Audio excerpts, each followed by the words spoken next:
Welcome to the Scoop World Order. I hope you guys are having a great Wednesday. Exit meetings are getting spicy at the Woody Hayes, Ryan Day, Mickey Marotti, and position coaches are basically handing out golden tickets to stay or saying maybe you should provide other options or go surf around the portal. We're going to get into all that. Does what we heard lead to believe that we have a starting quarterback who has been named, and it's Will Howard? So we're going to get into all of that.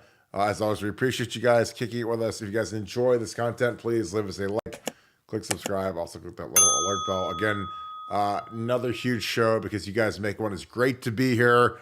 It's great to have you guys here. Again, another Scoop meetup tonight. We're going to have Scoop meetups coming physically in probably the next couple weeks. We'll get something set up with Buffalo Wild Wings, and we'll have another get-together soon. I know you guys enjoyed it on Saturday. It was great seeing all of you guys. So, hey, we got to give the people what they want, and I think it'll be a good time. So we're going to get into all of that. But in the comments, who do you think is our starting quarterback who takes the first snap versus Akron? Now, of course, you can get out of that if there's an injury or some craziness in training camp. But barring injury, who takes the first snap versus Akron? As always, a shout out where you guys are watching from. Shout out who you guys are watching with. Shout out my Southern Ohio boys. As always, you guys are rolling deep on Saturday. And shout out the rest of the state of Ohio. I'm going to get right into it, though. Nevada, do you believe the starting quarterback competition at Ohio State is over? Well, based upon conversations with the helping technician, who's a great insider here at our website, and based upon what I know, based upon what I've been able to glean, based on talking to a lot of people, I know there was a report earlier, and it's actually from Zach. We love Zach. We're big fans of Zach. We love Zach, and he was talking about how Devin Brown was going to be the starter, or something like that.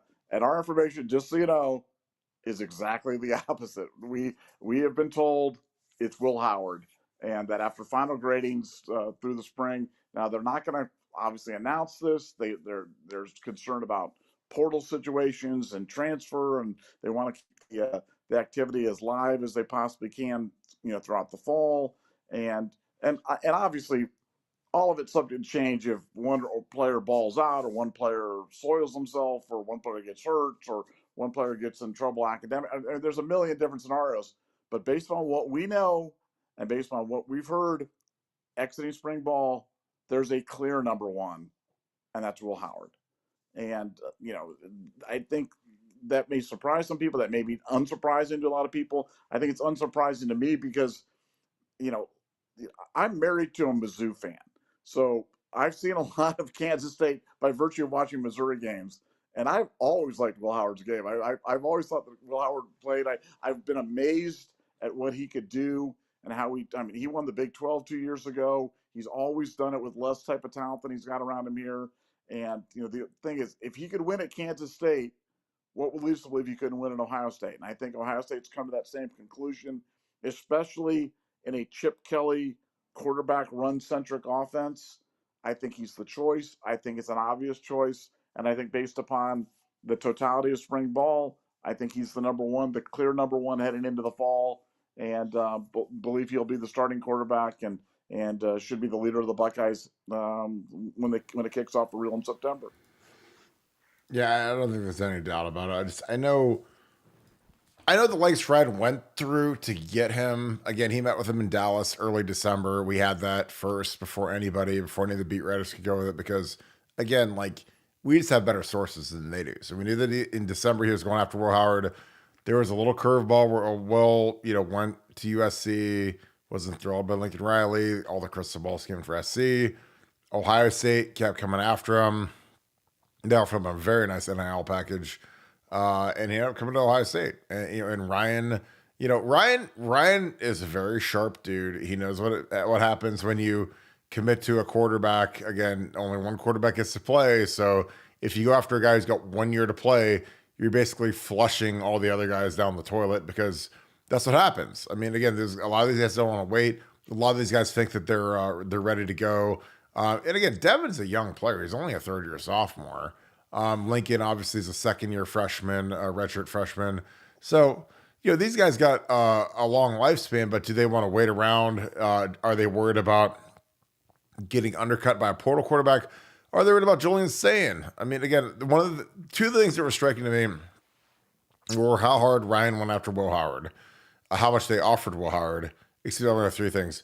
And the third thing was, most of what Ryan says at press conferences is completely worthless, just fodder. It's like feeding porridge to starving children when they're sitting there with their notepads and their recorders listening to what Ryan has to say, or the coaches, because the coaches hate the media, they hate the credentialed media, but they're sitting there listening and they're just like, he says, well, Julian Sayin has to be ready to play against Oregon, and he has to be ready to play against Michigan. He has to be ready to play against Penn State. And I'm like, that isn't a throwaway line. Like, most of what Ryan says is just fodder to fill dead air during these press conferences. But when he says something like, hey, this true freshman who graduated early and went to Alabama, and then he showed up here and he just happens to be really, really good, has to be ready to play, that means there's a really good chance he could end up being our backup quarterback.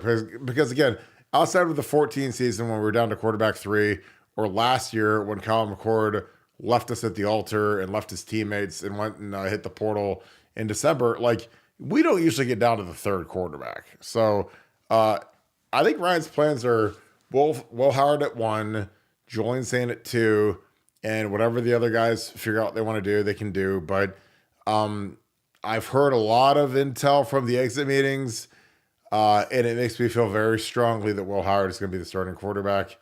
It makes me feel very strong that Julian Sayin is going to be the backup. So again, I don't care, because we're still, I mean, September's a long way away. Akron is a long way away, but there's some serious conversations going on. There's some heated conversations going on right now in the Woody Hayes. Again, every player is meeting with Mickey Marotti, Ryan Day, position coach. So if it's Chip Kelly or Justin Fry or Tim Walton or whoever, and they have business decisions to make. I mean, the parents are included. Some of these kids want to know what their NIL money is going to be, and like, for some of these guys, it's almost comical to the coaches when they ask, "What's your NIL money going to be?" Because they have no value, but they think that they do, so they ask anyways, and they get laughed out of the room. But that's where we're at right now. So I feel very strongly about Will Howard, because again, it's a big investment, and Ryan knew that when he went after a transfer portal quarterback, he was going to upset the apple cart. Same with Justin Fields. Went out and got Justin Fields. The portal didn't exist back then, but they did the Tom Morris thing. They got the little fake waiver, so he's immediately eligible, and it cleared out the whole room. It cleared out Baldwin, Martell, whoever, because they knew that they couldn't beat out Justin Fields. So I think the same thing is going to happen with Will Howard. I don't think he's as good as Justin Fields, but Justin Fields is a first-round pick, top 15-ish, top 10-ish type pick. So he's not going to be as Justin, but I think in the system he could be a first second day pick, top 3-round pick next year in the draft. So Nevada, again, I feel very, very sure about Will Howard after today, after what I've heard. Ryan got spicy today, man. The last 2 days have been real spicy around the way it is. What are your thoughts of that? Because again, I think that Ryan, he wants to clear out the malcontents. He wants to clear out the guys that maybe want to hit the portal. Maybe they're not sure of themselves. Maybe they've just proven they're not good enough to play here. And Ryan wants to clear those guys out so he can go shopping as these kids hit the portal over the next 2 weeks. Your thoughts? Well, I think Ryan is being really direct. Ryan's being, very direct about guys, about their immediate prospects, about their long-term prospects, and Ryan's not coddling them. That's for sure. And I do want to say, everything we're saying about Will Howard and what you're saying about Julian Sayin is not a reflection on Devin Brown. I love Devin Brown. There's no bigger fan of Devin Brown in the world than I thought he should have played more last year. Nobody was rooting harder for him to ball out in the bowl game than I was. I actually was betting real money that he was going to do that. And so anything we say about Will Howard is really, take it in the vein of pro Will Howard stuff as opposed to anti Devin Brown stuff. There's nothing, none of this is supposed to be construed as being anti Devin Brown or anti Lincoln or anti Error Noland or anti anybody. We're just telling you what we're hearing. We're telling you the positive stuff. But the exit meetings, I mean, these exit meetings are really important because for a lot of guys, it's really kind of charting out their careers. I mean, to a man, most of these players really love being at Ohio State. They love the players, they love the staff, they love the facilities, they love the amenities, they love the academic support, they love Mickey Marotti, they love everything, and they don't want to leave. They don't want to leave, but for some of them, it's best for them to leave. It's their only path to the field. We've talked about Joe Burrow ad nauseum, so I won't tell that story again. But like sometimes guys have to leave to play, and for a lot of players in Ohio State, I think it's taking Ryan Day, giving them a nudge where he's like, "Look, I'm going to give you an honest perception of where you're at. You're 10th on the depth chart in safeties. You're only going to play special teams. It's your best. I mean, et cetera, et cetera, et cetera." So I admire Ryan Day for the amount of honesty that he's displaying in these meetings. And that's something that we're getting consistently from when you're talking to parents, when you're talking to players about it. We're like, hey, how did the meeting go? It's like, man, Ryan was on. Ryan was on point. He was saying it. He was laying it right out there. And I respect that. I think this is the new Ryan Day that we're getting the more, I won't say ruthless, but ruthless in the best possible sense of the word. I think being direct and honest with people in all aspects of life is an excellent policy, and I think he's doing it. And you're right. The benefit for Ohio State is that it helps clear up space. It helps kind of clarify position groups and depth charts, etc. And for the players, it gives them a really good idea of where they stand within the hierarchy of Ohio State football. So I think this has been positive. I would expect after these meetings that you're going to see a few more players enter the portal, but this hasn't been anywhere near the crazy portal season that a lot of people were predicting. And as I said yesterday, I think that's good. I think that's a positive for college football in general and for Ohio State in particular. And I don't expect to see any en masse type of exits out of this, but there will be a few more. There's been a few more people that have been told by Ryan that it's probably in their best interest to look around. So we'll see who takes them up on that, who does that. But I would expect to see more action on that in the next 24 to 72 hours for sure. Yeah, and you have to say, like, these kids have 2 weeks. So there's a lot of hemming and hawing and bartering and reaching out to places. Because, again, if I was in the portal, if I was a starting right tackle at Ohio State or I was a backup in 04, whatever, and I was debating going in, I would be having my peoples reaching out to everybody and saying, hey, do you still want this guy? You offered him a scholarship. So again, when I came out of high school, I was not highly recruited.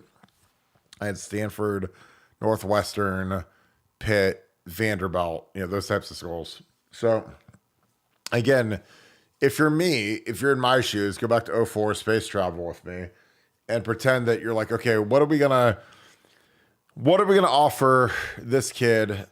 There's probably no NIL money for a guy who hasn't started a game.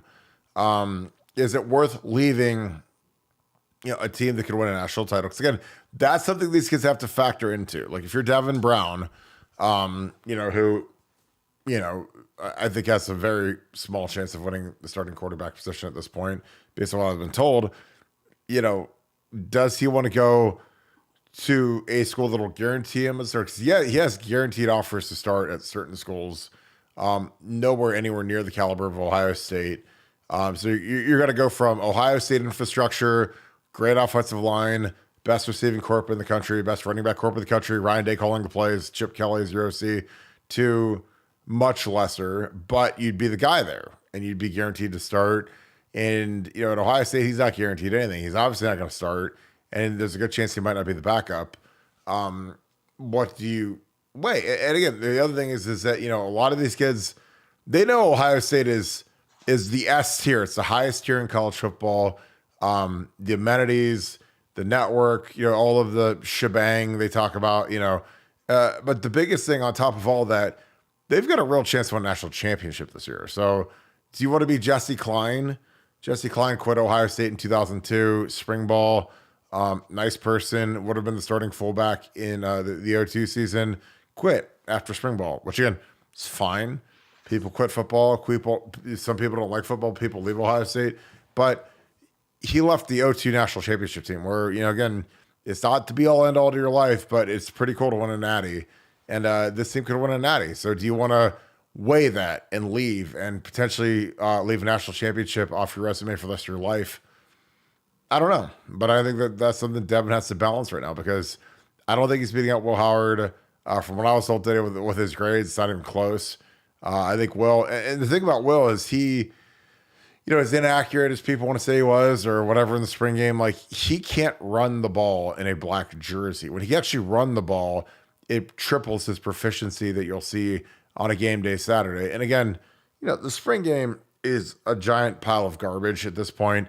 It's a great way. It's a great ruse to get people to show up and spend money, but they don't tackle. They don't really play football. They don't really play hard. Like it's a joke what it is anymore. Like really, they should just get rid of it.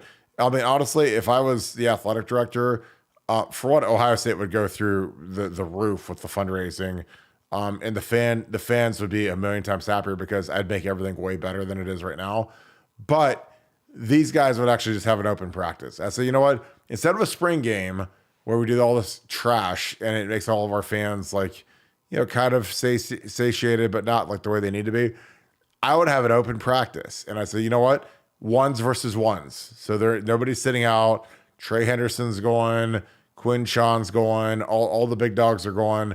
Because that's what happens in regular practice. Now, again, the hard part is when you have all these eyeballs and it's on Fox, is that they always give you a very small, fraction of the playbook. But I'd still have more good on good than we see on a regular spring game Saturday. I wouldn't even call it a game. I just call it practice. Because again, the good players practice during practice. Now, in a spring game, everybody gets skittish and guys get pulled out and guys play 10 plays instead of 50 plays like they do in a normal practice. So you don't get the full gist of what's going on. But I think Will, in a regular practice, and again, you don't have to make him live because he's too valuable, but when you guys see him live in Akron, when there's no black jerseys, there's no non-contact, I think he's going to be dominant. I think he's going to be a guy. He's going to average at least 50 a game rushing on the ground, probably half a rushing touchdown a game. I'd say if over 14 games, he's got 7 rushing touchdowns. And I think he opens a lot up for Trey and Quinchon. So I'm excited about everything he brings to the table. But I just think that it's a done deal at this point. Nevada, as we get into kind of crazy season with these next 2 weeks of portal, do you see more guys jumping in, or do you think that we're pretty stagnant with the 2 that we've seen leave so far? No, I think there'll be more. I think there'll definitely be more. But Ohio State's done a really good job of kind of shoring up any holes. There was some question on some defensive linemen that were looking. There's some question on some young linebackers, some guys in the defensive backfield, some offensive linemen, and I think Ohio State's done a really nice job with NIL and with other things to convince people that they do have a future here because they believe in that. They believe these are good players. I mean, this is a deep team, and when you say you're a deep team, that means that you got players that can play at every position. And just because somebody's starting, or just because somebody's ahead of some of these guys on the depth chart, doesn't mean they're bad players. It just means they're not as good. And I'd use the example with you in pre-show of what if Kirk Barton had come to Ohio State and Corey Stringer was the starting right tackle and you were second string. That doesn't mean you suck. That just means that Corey Stringer might be a little bit better than you. And that's the situation you've got with a lot of these guys now. It's a really good team. We had a record number of guys return that would have, under any other scenario that would have left for the NFL. So you've got a backlog. It's a high quality problem for Ohio State, but I think they've navigated it well, and I don't think there'll be en masse type of transfers here. We'll know more in the next couple of days, but hearing a couple of names, but nobody of substance, and I think we're going to get out of this pretty well unscathed. Yeah, I totally agree. Let's get some super chats going. DJ Double B, thank you for the 5. Why would Klatt go on Cowherd and say the Michigan sign stealing didn't affect the outcome of the games? He knows better than that, right? Nevada OH. Now, I'll say this. Joel Klatt is a guy who I think does a good job. I mean, he's one of the few guys actually that knows the game, studies the game. But that's one of the dumbest things I've ever heard in my entire life. Again, like when you're when and again, I go down to the most remedial level that everybody can understand in the whole world. If you know what's coming in any game ever, then you're going to have a very favorable chance of winning. If you're playing blackjack against your friends, or you're at the Cosmopolitan in Las Vegas and you know the cards that are coming, is that an advantage? Absolutely. If I, as a player, when I played tackle at Ohio State, or as a coach, if I wanted to kill my players, if I wanted to kill my players as a coach at Ohio State, you know what I'd do? I'd tell them what defense is coming. I'd say, hey, Jack Mewhort, hey, Reed Fragel, my two tackles.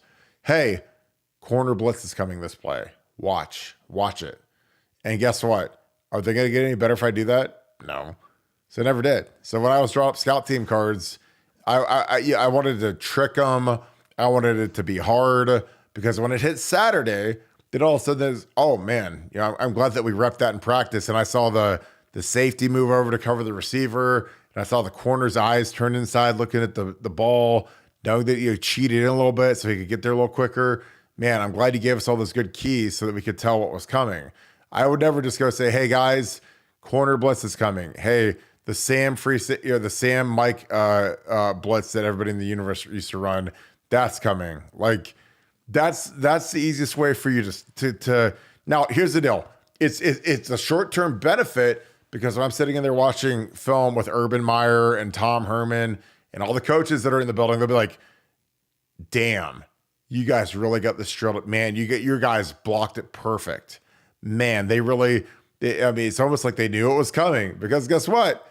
They did know it was coming. So I would rather those guys miss it or screw it up and we could coach it and correct it than me say, hey guys, watch for this Florida stunt, Sam Mike stunt. That's what we used to call Sam Mike. When the Sam linebacker is coming off the edge and the Mike's flowing over the top and you got to pass everything off. Like, I'd rather those guys screw it up and we could coach it and walk through it than me tell them that it's coming. So, for Joel Klatt, who again, I think is a good player, that's one of the dumbest things I've ever heard in my life. Because like, again, if I played and you told me exactly what defense we were getting every time, for one, I know, again, it's not like it's going to be in my, my comms. Like, I'm not gonna have a communication in my headset, but like, if our guys could call plays based off of the defense that they know is coming, oh my God. I mean, you could literally call the perfect thing every time. I mean, and I used to draw scout team defensive cards versus the offense, and there'd be certain times where Jim Bowman or Tom Herman would say, you pick the blitz you want to run. And I'd look at the protection and I would call the perfect blitz versus the protection that would tie everybody up, turn them into a pretzel. And then I'd always have a free rusher that would be running to murder the quarterback. So if it was a real game, the quarterback would be, in the ambulance, driving to, Ohio State, University's hospital. So again, I think that's, I think it's silly. I think it's stupid. Again, he's never coached before. And again, I think he does a good job. And again, I know that he probably uses, Proactive and Noxema. He's got great complexion. He's great on TV, but that's the dumbest thing I've ever heard in my life, is that the sign stealing didn't mean anything. Because again, I've coached football, and like, if I know what teams are running against us, I would absolutely, it would be surgical. I mean, it would be the most vicious beating you could ever imagine. But again, this is from a guy who's been in the booth, a guy who's seen it, a guy who's picked signals before. And when we started picking signals versus Michigan and Illinois, man, we were running through them because we knew it was coming, because I picked it. So for him to say that doesn't matter, it shows a total lack of intelligence. And he's a guy that I really think does a good job. So again, I preface everything I say by saying that, but that's insane. Nevada, your thoughts on that? Well, I mean, I agree. I like Joel Klatt. I've always liked Joel Klatt. I've said this before, though, in the show. I think in recent years, in the last year, I think he's really been bad. He's had some really, really bad takes, which is kind of odd. Here's what I know about all those talk shows, the Coward Show, everything. Everything's scripted. This is not like just banter that they're going back and forth with and just going. Everything's scripted. They're handed script. You're taking this position. I'm going to go in this one. You're going to go here. You're going to. I mean, so don't think of this as for some reason they felt he needed to come out and say that, whether it be to, agitate the Ohio State fan base, pander to the Michigan, whatever it was. But it's a scripted moment. It's a bad take. I haven't been in the booth. I haven't coached at Ohio State. I'm not an All-American, but I've coached football and I've coached defensive football. And forget knowing exactly the play. If you just tell me before the play whether it's going to be a run or a pass, and I just know that, my defense just got 80% better.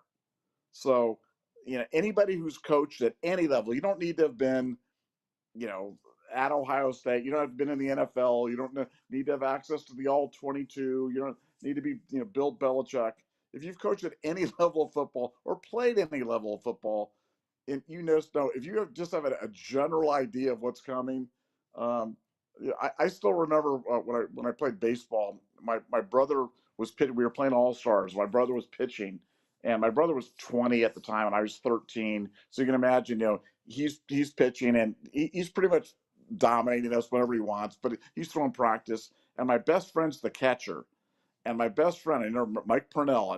Mike Purnell told me, he's like, "Hey, next pitch is going to be a screwball," and so pitch comes in, my brother, and I step back and I just rake that thing over the left field fence, and because I knew what was coming, so I could have never ordinarily hit it. So like I said, I think everybody knows what a preposterous take that was. I'm not sure why he offered it up, but it's a bad take. It's a stupid take, and it's really an indefensible take. So I don't really take it all that seriously. You're right. They got us jazzed up because that's what they do and that's what they wanted to do. Dave Jack 8, thank you for the 10. Appreciate you, man. Better hope we don't ever need to win a game from behind by throwing the ball downfield with Will, Mobile, McCord, Howard. My money is still on DB33. Well, I'll take all your money. That'd be a great bet. Mobile McCord would actually be decent because, Kyle, I'm not a McCord guy. You guys all know I'm not a McCord guy, but if he could run, he might have been a thing last year, but he just was he had cement shoes. He was like he was like a Bugs Bunny cartoon where they throw him off the bridge with the cement shoes. But I don't see how Devin beats out Will Howard at this point. I think that it's been basically written in stone that Will's going to be the guy. Devin had a chance just because he was ahead in the quarterback derby. He knew everything much to a deeper level than Will did, but he's still going to separate. And I think that just from the people I talked to in the Woody, I think that the staff has made their decision. So, Nevada, your thoughts, Steve Jack? He said, better hope we don't ever need to win a game from behind by throwing the ball downfield with Will, Mobile, McCord, Howard. He says his money's still on Devin Brown at 33. Well, a couple of things. One, you're spot on. Kyle McCord wasn't a horrible passer. Go look at his numbers. His stats were not horrible. It just, he had no pocket presence and he presented no threat to run. And so when you combine that with a guy, who passes like that, it's not a winning formula in college football.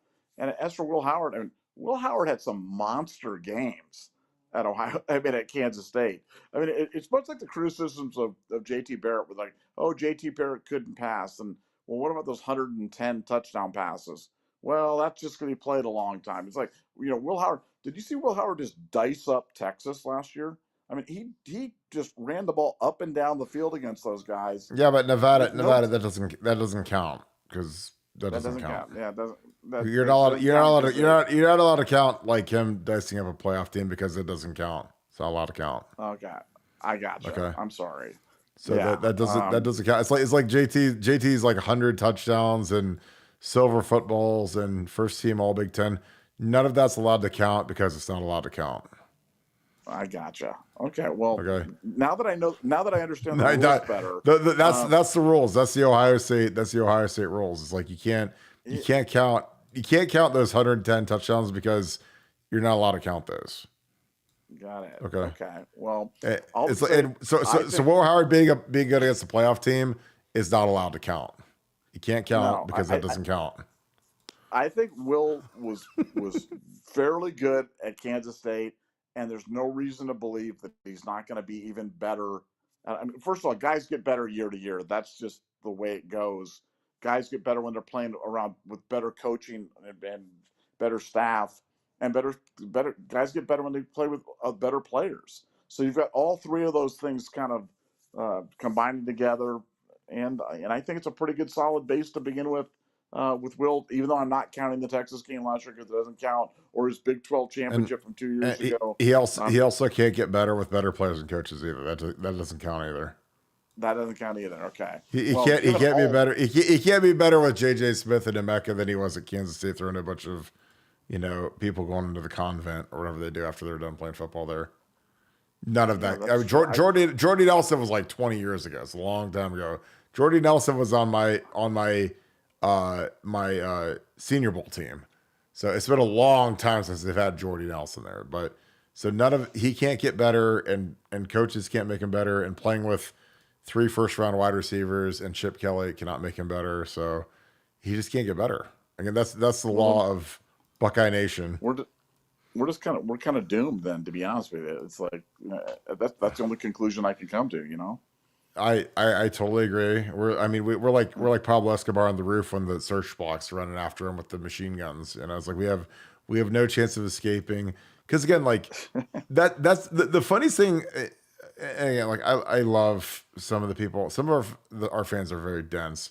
Like, JT would be celebrated by pretty much every fan base in the entire country except ours, who thinks that he sucks and he couldn't throw and we didn't win any games and we didn't beat Penn State, and there's no way we could have beaten Alabama or Oregon or won a national championship with JT. And I'm like, well, he beat out Cardell before the season and he beat out Cardell after the season in 2015, but there's no way that we could have beaten any of those teams without Cardell. And again, I like Cardell a lot, but like, what are we talking about?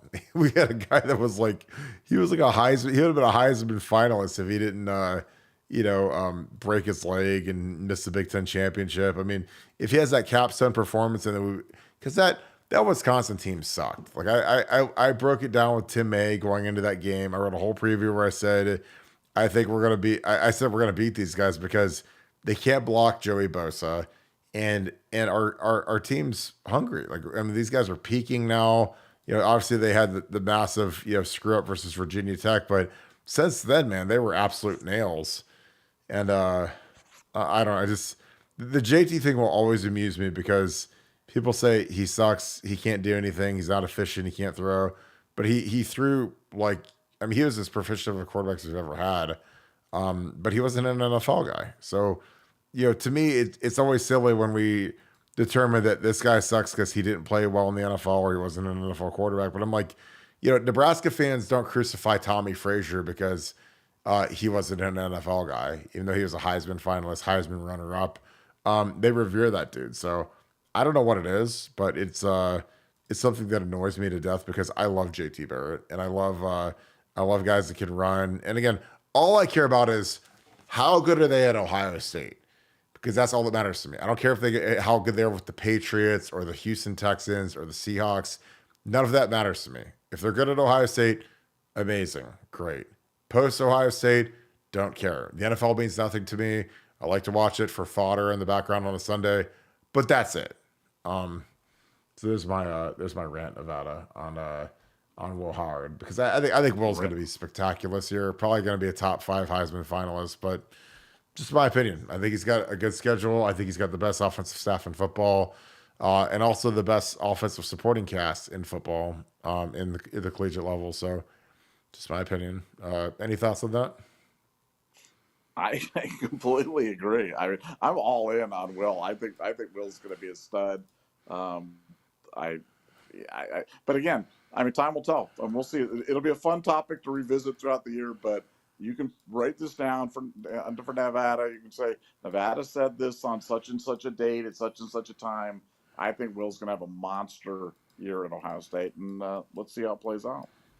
Totally agree. Sergio Sama, thanks for the deuce.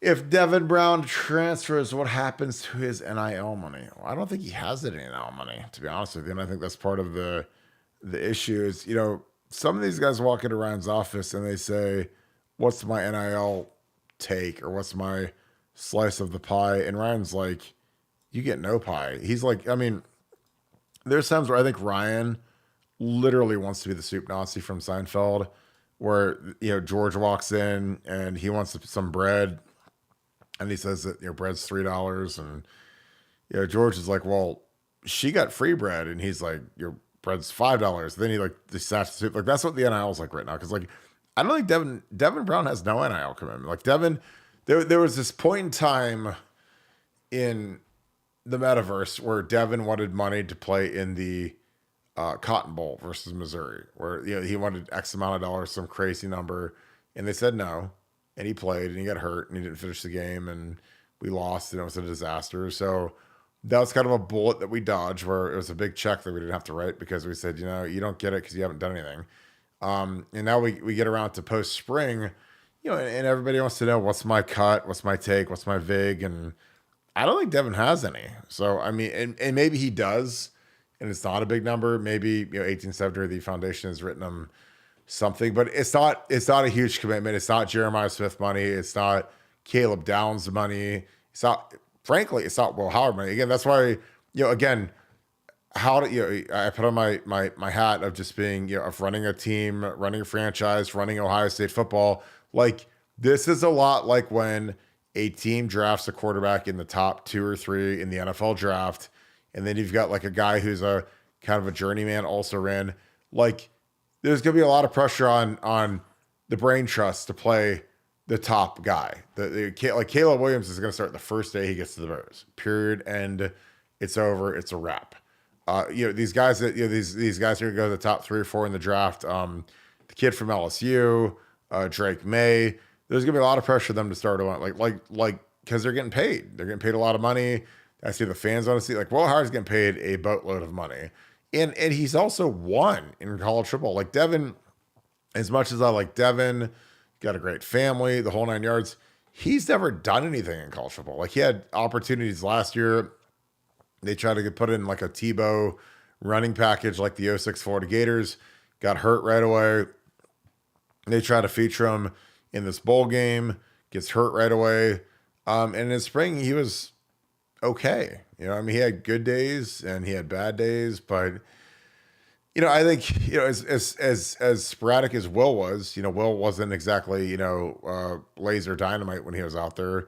The fact that he can't run in these practices and he can't run in these open scrimmages, it kills him. I mean, it's taking, it's literally cutting his legs off for when, if he is allowed to run, he'd be a much more proficient player. He'd be a much more dominating force out there, but he can't. And so that hurts him dramatically. And I think that's something that the coaching staff's taking into account, is that, look, this is our guy. He's operating at 50% capacity because he's not allowed to run. But, once you take the chains off of him and all of a sudden he can run, look how it'll open up for Trey Henderson and Quinshawn and the whole passing attack. Like, I think it's going to be dramatic. And again, it wasn't an accident that Will Howard started the spring game. That wasn't like, hey, let's go flip a coin and see who we want to start. They had him go. They had Lincoln go. It's all messaging with Ryan. Like, there's nothing that isn't given thought on how to do things or execute things. So again, it's not. This isn't like you need Google Vision Apple Vision to read the tea leaves on this one. This one's pretty clear cut for me. Nevada, your thoughts? What happens if Devin Brown transfers? What happens to his NIL money? Well, one, I do think Devin is. I've been told he is getting some NIL money. I don't know exactly. I don't want to misspeak and say how that works. I've been told the way that stuff's written is if you leave that you have to give it back or you have to pay it back. I think that's what happened to Chase Basantis, why he ended up going back to Texas A&M. But I'm not 100% sure. I don't want to say something and be dumb. So I'd rather do some research on that in terms of finding out how these NIL deals are kind of constructed, and then kind of report back to the community on what exactly happens in that scenario. But I believe you have to pay it back. But I'd have to check. Yeah, it'll be interesting to see how all that goes. I just, I mean, I think a lot of guys can get NIL money, but I don't think that the volume is significant at this point, because they go in on guys that are free agents. They go in on guys that are high school guys. But, the thing about Devin and his class, that class that's going into that third year is that they were right on the edge before the NIL, the NIL dam broke, before all the money came flowing through. So a lot of these guys that are these year 3 guys, they don't have NIL deals because they weren't getting recruited. So they didn't get the big inducement deals like guys like JJ Smith got. And then they didn't hit the portal and get the transfer money like Caleb Downs and Will Howard got, and Seth McLaughlin got. So it's funny, the guys that are the third year guys are the guys that they get screwed. And again, it's fine. It doesn't affect me, but that's just kind of where they're at right now. These guys that are, they're trying to operate in the NIL world. They were right before kind of the gold rush. If those guys would have been seniors in high school a year later, they're part of the gold rush. They're getting the money to come to school. They're getting the money to they're getting the money to transfer, and that's where we're at right now. David Fennell, what's up, brother? We missed you on Saturday. I hope you show up to the next one. Oh my God. I just got a couple pop ribs pinned instead of hitting the meetup. But Burke Carton will make an appearance at the next event. So David Fennell actually did buy a Burke Carton jersey. So he is now my favorite human being on the entire planet. Nevada, what are you going to do when you see a Burke Carton jersey in person? And should we get one framed for Buffalo Wild Wings? Get it for sure for the suite as well. We need to get one for the suite. Get one for the for Buffalo Wild Wings. I mean, the Burke Carton thing is kind of iconic, but until I see it, I will not believe it. But I want to believe. I want to believe that I'll see a B Carton on the back of somebody, big number 74 running around out there. It's it really does my heart good to see that little B Carton, little Burke. Are you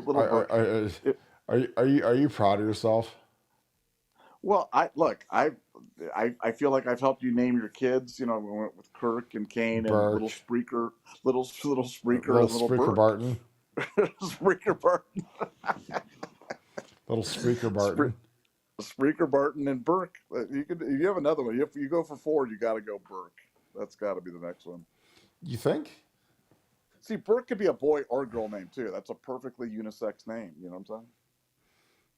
I think a girl named Burke would be amazing. It'd be like a boy named Sue, Exactly. This is what I'm saying. They'll be tough, man. They'll be tough girl. Like a hockey goalie. I mean, they have to be, I mean, it's like you gotta have a tough hockey girl goalie play. Like Burke is a good name for a female hockey goalie because I mean they could get ran, they could get hit, and they're never gonna be. They'll be like, you know what? I'm so tough because my name's been Burke since birth. Burke since birth. They'll be like, there's nothing you do. And I'll ship the little girl to Saskatoon, and she starts chewing tobacco when she's in second grade, and then she'll be ready to go play real Canadian hockey. It'll be perfect. Patriot Casa de Nevadabuck, man. I'll turn it into a goal. Casa de Nevadabuck. I know. Yeah. The Lou. Casa de Shattuck St. Mary's. Patriot, thanks for the 20. For those who say science didn't matter, I counter with why I go to such lengths to do it. Patriot, you're the man. That is an outstanding counterpoint. For the troops, appreciate you, brother. Thank you for supporting Pay It Forward as always. Nevada OH. Nevada, there it is. Why go to the lengths to steal signs and have stringers and have people camp out at all these random games if it doesn't matter? What are your thoughts on that? Well, let me just break it down. I'm going to make it even simpler. For anybody who's ever played a video game and you're playing and you're cheating and you're watching like Madden. Madden. If you're like, who hasn't cheated when they're making the play call? I do it. I admit it. Okay. I'm supposed to be looking away. I'm not looking away. I'm looking at what the play's going to be. And then I'm going to call my defense accordingly. This is not complicated. I think everybody can relate to this at some sort of visceral level that if you know what's coming, it's a help. It's just we can debate the degree of help. Is it 20%? Is it 3%? Is it 50%? Is it 90%? What is it?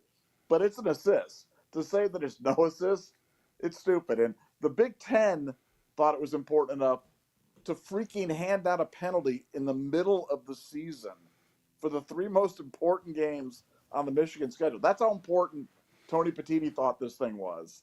So the idea that it didn't matter or anything, it's just a preposterously stupid take. I agree. End of rant. End of rant. You know what? You know what? Knowing what the play is like, Nevada, in college football or Madden or anything, it's like it'd be like knowing if you're getting dealt this hand. There's I call this the Nevadabuck hand. Video poker, couple cocktails, Cosmopolitan of Las Vegas, and this shows up right here. Yeah, you load it up, man. You load that up. You see that hand right there. You get the three aces on the bottom. Every single hand is three aces. And you're like, oh boy, this is a good day. This is a good start to the day. This is where the discipline kicks in, like you're the Karate Kid, and you hit the little button that says max bet, and then you just walk away and you have a good day. You head to Gordon Ramsay's, you get a beef Wellington, tall, sugar full Coke, and you're ready to rock.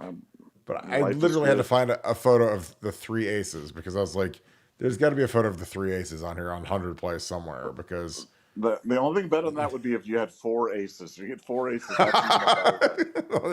The only thing would be better is if you had five aces dealt to you. Yeah, exactly. Oh, that'd be great. Chris Schmidbauer, what is up, brother? Appreciate you, my man. Thank you for the 5. If sign stealing didn't affect games, why would Michigan do it? Either it helps or that team up north had lots of money to waste. And why risk NCAA penalties? I mean, we know the answer. We know that it's something that they did, and it was something that was a huge help. And again, the same 3-star turds and 0-5 coach, they got the brakes beat off them by Ohio State, magically became really good. They became dominant. They won a national title off of it. And again, it's just, it's so hilarious that people say, well, sign stealing doesn't do anything. Oh, not, knowing what's coming, that doesn't mean anything. Like literally in the history of anything competitive or anything where money's involved, if you know what is coming or you know the patterns, it's the greatest advantage you could literally ever get. Again, this is like Gray Sports. This would be like people saying, watching Back to the Future 2, and they say, well, Gray's Sports Almanac really wasn't that big of a deal because just because you know the results of everything that's going to happen or you can predict everything, that doesn't mean you can do anything with it. And then like Biff goes from being waxing Marty McFly's car twice in a day to having a casino named after him. So to me, like, that's kind of where it's at. If you know what's coming, then magically, again, that's why guys fix games. That's why people point shave. That's why guys, you saw, I mean, a guy in the NBA lost his entire career and lost his integrity for the rest of his life because he bet on games, and he has a lifetime ban in the NBA now because he told gamblers, hey, take the under. I'm going to bet on us to lose tonight. So don't tell me if you don't know what's coming, it's not going to change. It's not going to change everything. Your thoughts on that, Nevada? Chris Schmidbauer, who's my boy and is one of the greatest managers in Ohio State history, he said if sign stealing doesn't affect games, why would Michigan do it? Either it helps or Michigan had lots of money to waste. Why risk the NCAA penalties to boot? Your thoughts? Yeah, well, you made the point earlier, which I thought was spot on, was remember how bad they were in 2020? And they were so bad that they tapped out of the game. And they go, and nothing changed. Same guys, same players, same staff, no new recruits, no new portal guys. And all of a sudden they become this unbeatable juggernaut over the next 3 years. That's not how college football works. And for Michigan had done, they knew they needed to put a lot of resources in it because it worked. And it's cheating. I mean, Phil Ivey had a big thing where Phil Ivey, the famous poker player, he also plays baccarat, plays a lot of different things. Had asked a casino to set up. They'd asked him to come and play, and he set out a number of parameters. He wanted a certain type of dealer. He wanted a certain deck of cards because he had recognized that the certain deck of cards had a flaw in them that he could tell what was coming out of the shoe. And they agreed to it. They put it down, and he beat them for like $14 million. And then they're complaining and they're trying to get the money back. And he's like, look, I let you agreed to the parameters. I didn't alter the cards. It's just where the cards are manufactured. So if you know what's coming, you can, in anything in life, if you know what's coming, you can greatly profit from it.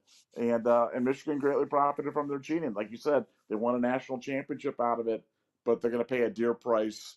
And that time is coming right soon. And again, this is their record the year before they started point shaving. So they beat Minnesota, who stinks. They've always stunk.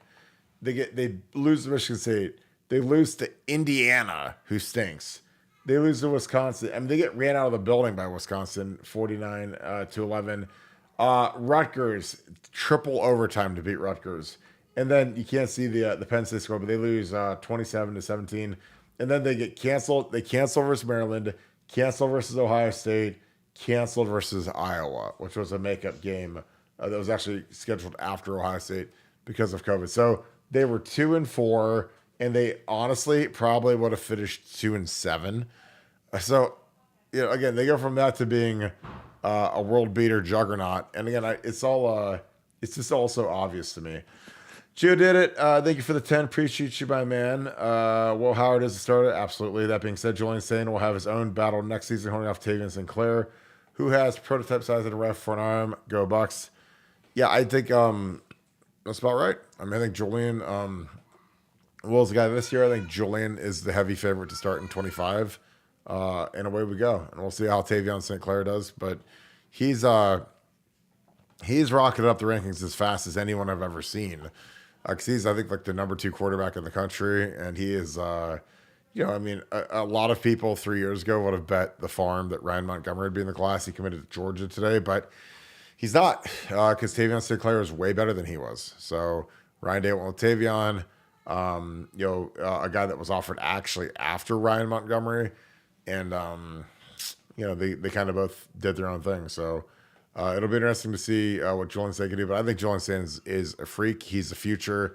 He's our Aaron Rodgers. And I think that a lot of these coaches know that in that building. I talk to people, he's the guy. And Julian Sane is the dude. So, again, when Nevada said, hey, if Corey Stringer would have been there in 06, 07 and you couldn't beat him out, I'd been like, well, there's no shame in that. I mean, there ain't no shame when you're the right tackle and maybe you can't play guard or not good enough at guard or whatever, and you can't make the shake and you got to go somewhere else. Like, that's fine. Like, there's no shame in leaving.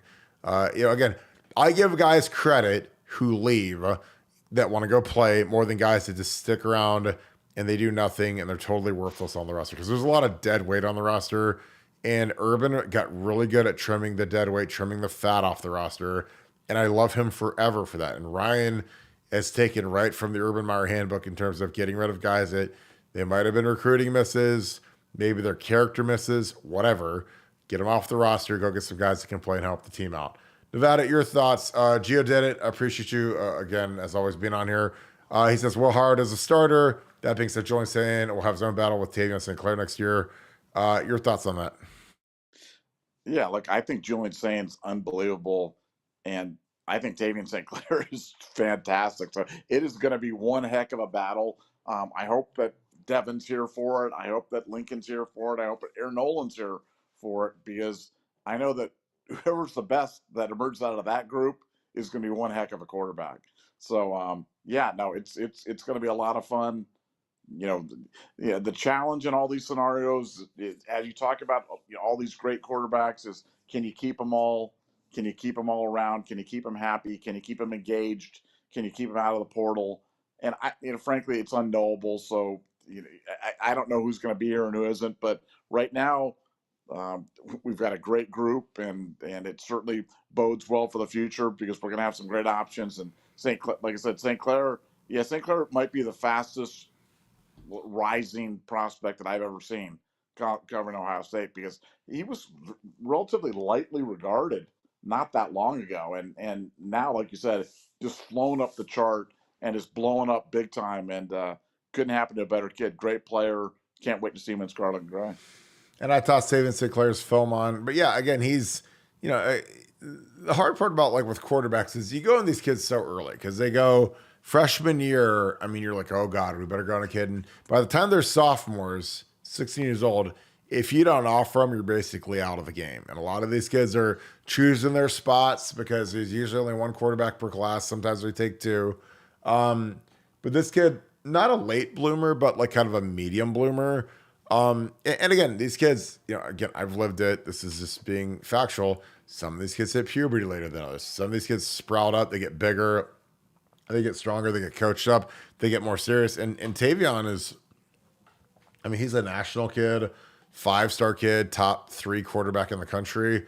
And blew past Ryan Montgomery. Ryan Montgomery was a kid that started as a freshman at Findlay, did okay. And but Tavion is got a much higher ceiling. And again, this isn't me. This is Ryan Day. Ryan Day is the guy that went on him. And Ryan Day has forgotten more about quarterbacks than I'll ever know. Now, O-line, different story. But quarterbacks, if Ryan goes on a guy and signs his name to him, I'm good with it. And again, that's what I always tell people. I'm like, look, people want to stress out and worry, oh God, Will Howard or Devin Brown or Kyle McCord or whatever. If Ryan picks the guy, I'm good with it. I don't care. He's a quarterback guru. And when you have Chip with him too, you have my 2 top quarterback gurus in the entire country in the same building. And so whoever they pick, I'm good with. And I'm not going to question it, and I'm going to be happy with it. Because, again, they have the pick of the litter, and they have the NIL money to go out and get basically whoever they want, who they could potentially get. And I think that Will Howard is better than Greg Ward. He's better than, not Greg Ward, Cam Ward, who went to Miami. He's better than a lot of these guys that went elsewhere. He's bigger. He's stronger. He's sturdier for the Big Ten. I think he's going to do major work for Ohio State. Bullet Train, thank you for being an ultra member. Thank you for the 20. Appreciate you, brother. Saying it now, this is the greatest chat family on the net. Thank you so much, and I appreciate everyone who moderates this. The Wrench Brothers, Ohio 7715, aka Devin, Treasure of the Torah, aka Akeem, and also Kim B, aka Kimmy, my old lady. I think she's taking care of the kids right now because I hear them hollering and screaming. So when you guys hear that, usually means it's bath time. But I appreciate you guys moderating, keep it nice and clean for everybody, as always. I've never ran to someone I didn't like. Thanks for giving us this platform, and thanks for the greatest wrench crew ever. Again, the wrench crew is outstanding. They do a great job. We love all of them. And I want them to come to a meetup because I think they will be in euphoria meeting all of you guys because they are both hilarious between Akeem and Devin. And when they actually get to come up here and meet you guys in person, I don't know what's going to happen. It'll probably be one of the best days ever because meeting all you guys this past Saturday was a blast. It was amazing. It was hilarious. It was every emotion you could ever imagine that was good. And I was just very, very pleased to see all you guys. Nevada, your thoughts. Bullet Train is saying it now. This is the greatest chat family on the net, which I agree. And I also say, and this is a plug, but it's also the truth, if you guys love this show, you guys should join BuckeyeScoop.com because a lot of the people on these chats, they're on BuckeyeScoop.com now, and it kind of filters over into our message board. And it's amazing because a lot of those guys have never been on message boards before that have been on this chat. They join BuckeyeScoop.com. They're just like, wow, this is what you guys do the other 23 hours of a day. And I'm like, yep. So come jump in the message board. This is the greatest chat family on the net. I've never ran into anyone I didn't like. Nevada, thanks for giving us this platform. And also thanks to the greatest French crew ever. Nevada, your thoughts on that? Yeah, it's special. And, one of the things that I have the benefit of being a little bit older than some, younger than others. But I think one of the great things that comes from being older is that you recognize when something is special so you don't miss it. And this is special. This is a special group. We're lucky to have it. And Kirk and I don't ever take that for granted. And hopefully you guys can tell how much we enjoy being here with you. But we appreciate it. We appreciate the people that moderate. We appreciate the people that support the channel, that show up every day, that show up sporadically whenever, that come to the meetups. But we really are humbled by the support, and we really, really appreciate it. Yeah, and it's awesome meeting you guys in person. That actually kind of makes everything even better when I get to see all you guys at B-Dubs. ZZM, what is up, brother? It was great seeing you Saturday. I've said that each night you've been on here. Thank you for being an ultra member. Thank you for the 5. I love JT Barrett. He did what he had to do to win. With 2025 OCs, not even Stroud could have looked good. Do you guys agree I think that paints many opinions. I think, God bless, if you had CJ Stroud on that 15 team, ooh, I don't know how we don't win it all. Um, I thought that the quarterback thing was bad. I thought the play calling was bad. I thought they panicked versus Michigan State in the rain. But again, that was a team that was the last second field goal against Michigan State from being in the playoffs and being probably the 1 seed. So I don't know. I mean, I think that they panicked versus Michigan State in the rain when it was bad weather. They underachieved. Obviously, they played Michigan the next week. They won like 50-14 or whatever.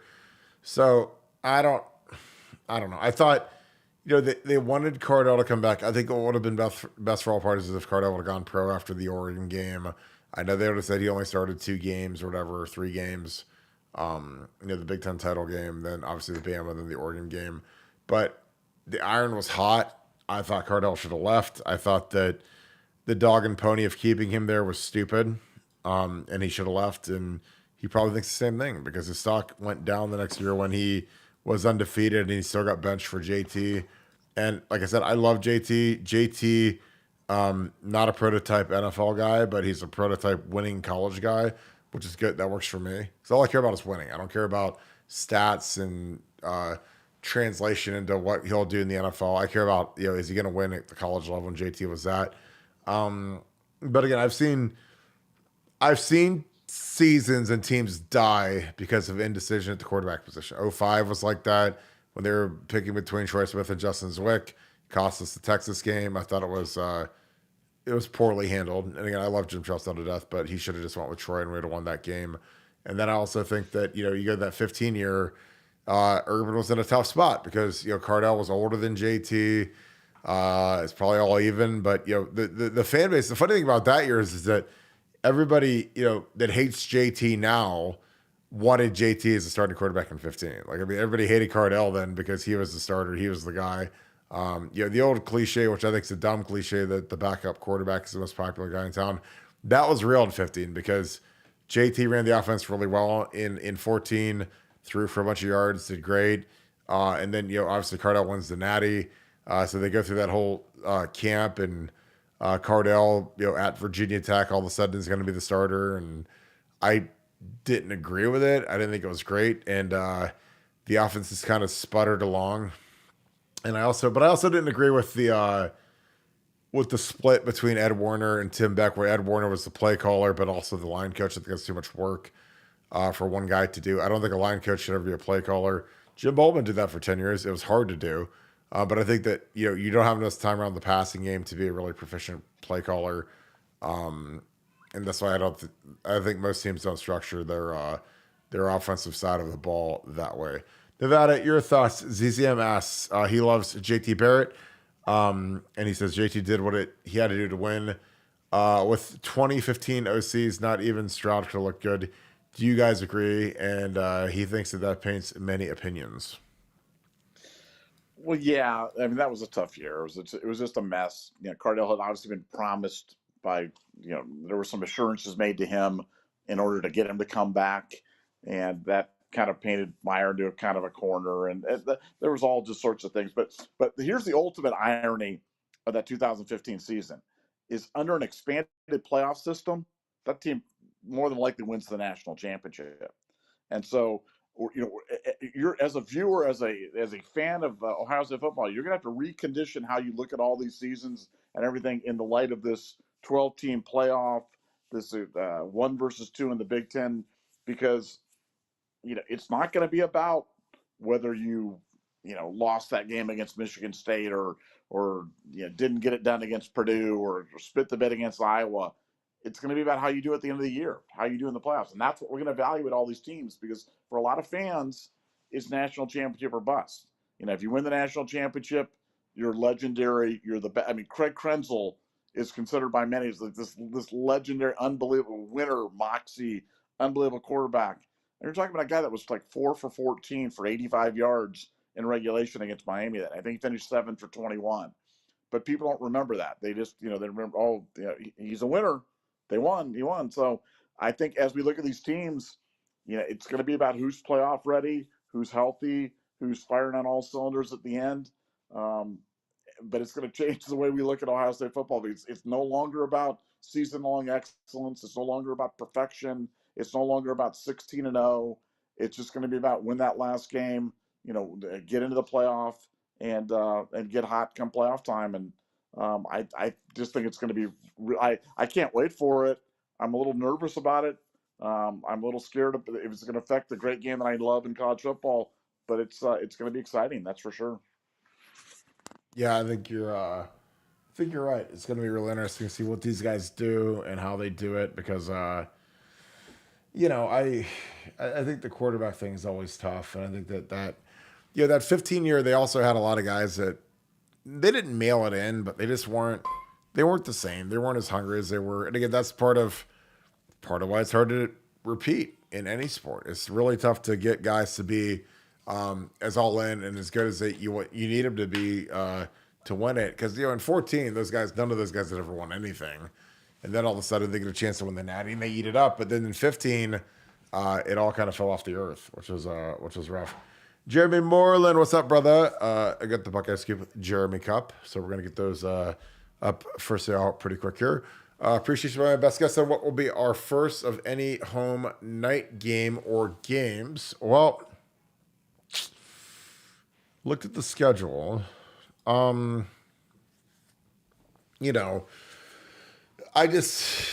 how Ohio State and how the Big Ten Network is sometimes they put some stupid game the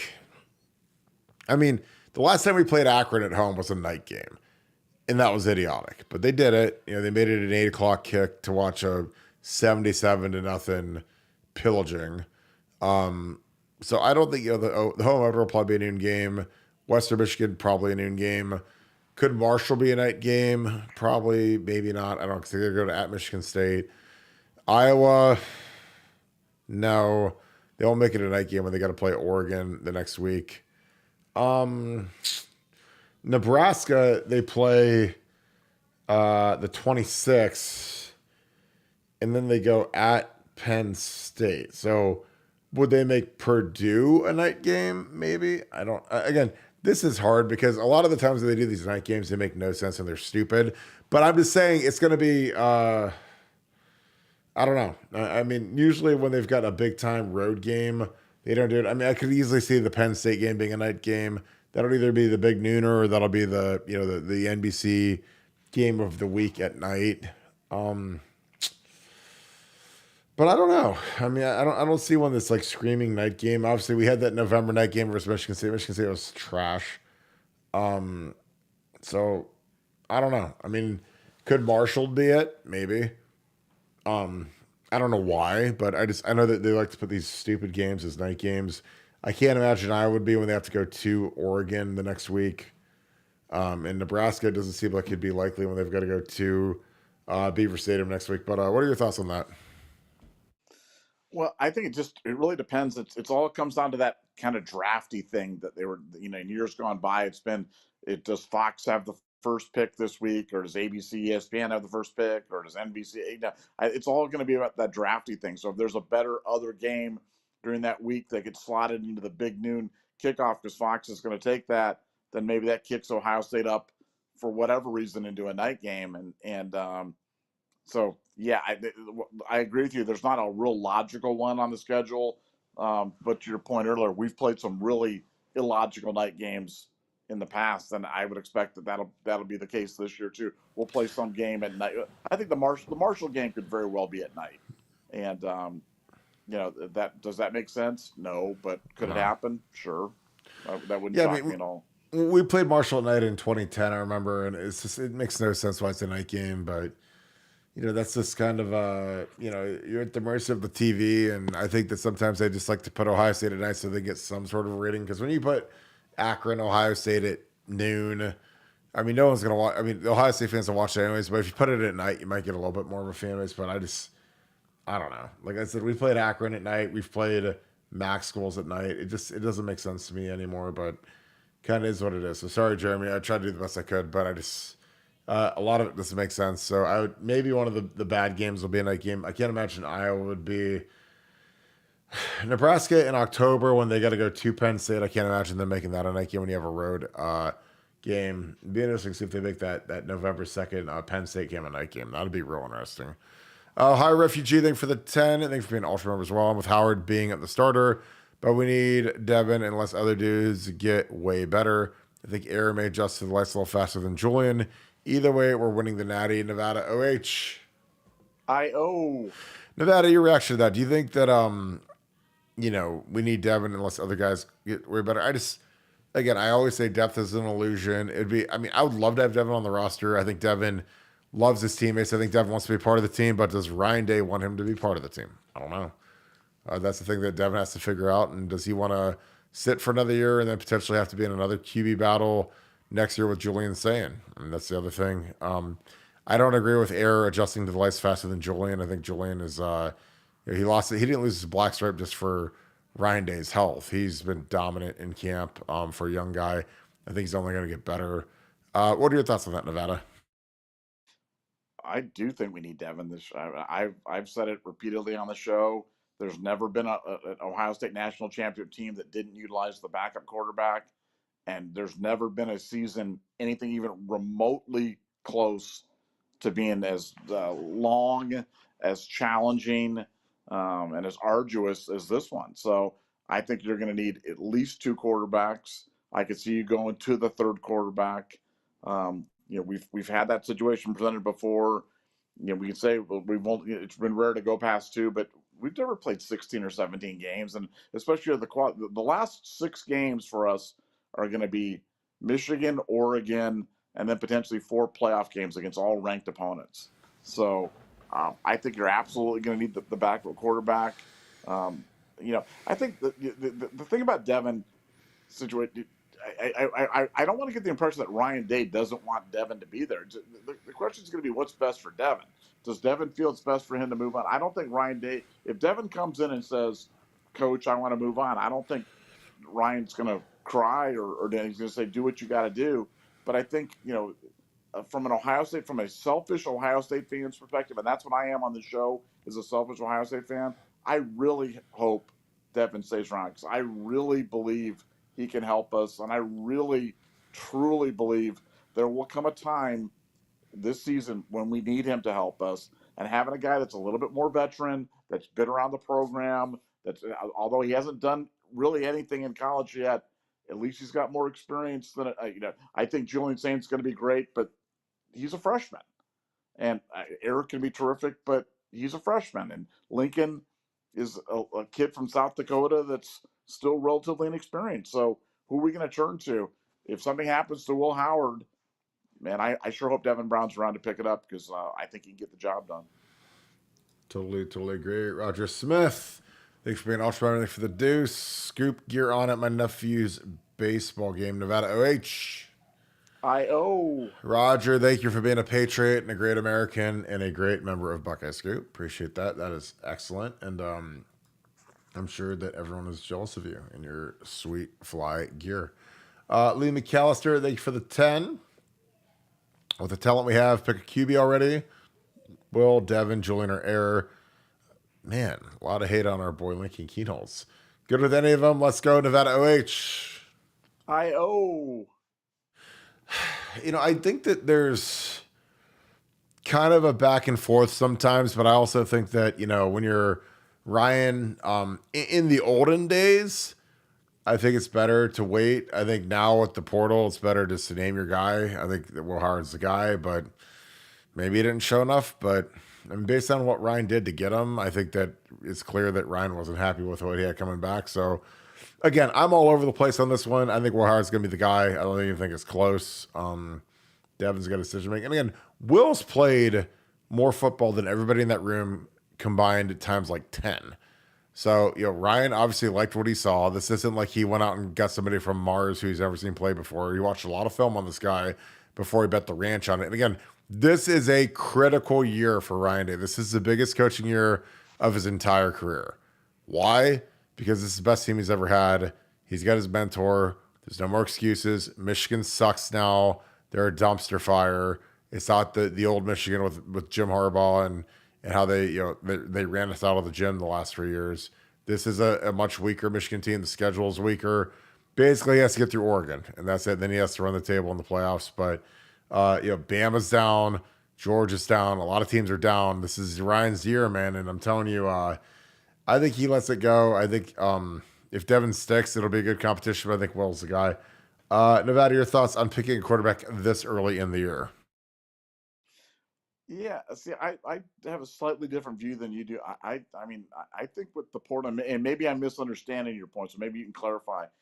Um, I think with the, I mean, and again, I'm going to be Captain Obvious here, but I think with the portal and instantaneous free agency, I mean, I see every reason why Ryan Day would want to keep the quarterback battle going and keep hope alive.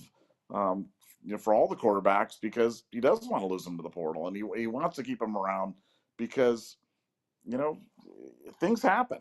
Stuff happens, injuries happen. I mean, if Devin Brown leaves and Will Howard, heaven forbid, breaks his ankle or something like that, then you're starting Julian Sain, Aaron Nolan, or Lincoln Keno's as your quarterback, and like that's a far different situation than you are where you've got Will and Devin at the top of your depth chart. So I mean, he's going to want to keep as much talent around. He knows what's at stake here, so I think they're going to be very rude to name a starter. They're going to go to great lengths to talk about how close it is, how the guys are back and forth, how it's impossible to separate these guys, and it's going to go into the fall, and they're going to do that. That's what I expect to happen. Now, maybe I'm a big dummy, and maybe exactly the opposite is going to happen, but that's what I would expect to happen. Um, even if you and I know/believe that we know how this thing's going to end, and with Will Howard taking the first snap against Akron and being the guy, I think they're going to keep hope alive and pull this thing into the fall. Well, I think there's a lot of layers to this because obviously I think that the good thing to do is to say, hey, it's open. I'm still deciding. It's, hey, you guys all have a shot. But I think it's like a lot of things in life, at some point, push comes to shove. So, okay, well, if I'm in this, well, what's my NIL commitment? If you're Devin Brown, if you're Lincoln Keenholz, if you're Aaron Nolan, if you're Julian Sain, but especially if you're Lincoln and you're Devin, you're older, you've been here for more than a year, you're not a freshman. True freshmen aren't expected to start at Ohio State. These other guys, they got to kind of figure out, hey, where are we at? What are we doing? What's my commitment? Especially Devin. He's in year 3 now. They come and bring in Will as a 5th-year guy. What's my commitment? And then do you lie? Do you say, well, you don't have a commitment, or we're working on a commitment? And then, you've got all these layers of the morale of the team where you say, okay, well, if you win this, because again, this is what Ohio State does. This is what Mark Pantoni and these guys do now. They say, well, if you're the starter, you get X, but if you're not the starter, you get Y. Or if you're the starting guard or the starting center or the starting quarterback or whatever, then let's come back and renegotiate or talk. But that's the new world. Like, I mean, again, these coaches that give this money, this isn't monopoly money. You can't just go back to the drawer. You can't go to the game box and just go get a bunch more $500 bills and push them into the thing and say, hey, okay, now we get enough money to cover our FIG for all of these promises that we've made. Because again, the worst thing you can do is promise guys money or cars or whatever, and then all of a sudden you don't deliver. Because that is what travels really fast in the community, with these guys all having agents and handlers and third uncles and high school coaches, whatever. So I don't know. Like, again, would I love to lie to everybody and say they all have a shot? Sure, that'd be great. But again, it's kind of like if you're on The Bachelor and you've got 50 women that all think they have a chance to marry you. Like, eventually you have to cut some of them down and send them home, in tears in the limo. And that's kind of where it is now. Like, you don't get to keep them all forever and say, well, golly gee whiz, maybe one day my timeline will be expanded and we can figure it out. Like, this is where, I mean, hearts are broken right now. And again, that's part of the transfer portal. And again, I like the honesty that Ryan Day is having with these kids. I like the directness that he's having with the kids. Because again, if I was his right tackle, he said, Kirk, you suck, you can't play, go to Pittsburgh or go to Stanford or go somewhere else, I'd be like, thank you, coach. I appreciate you. have a great life. Again, I've played in the NFL.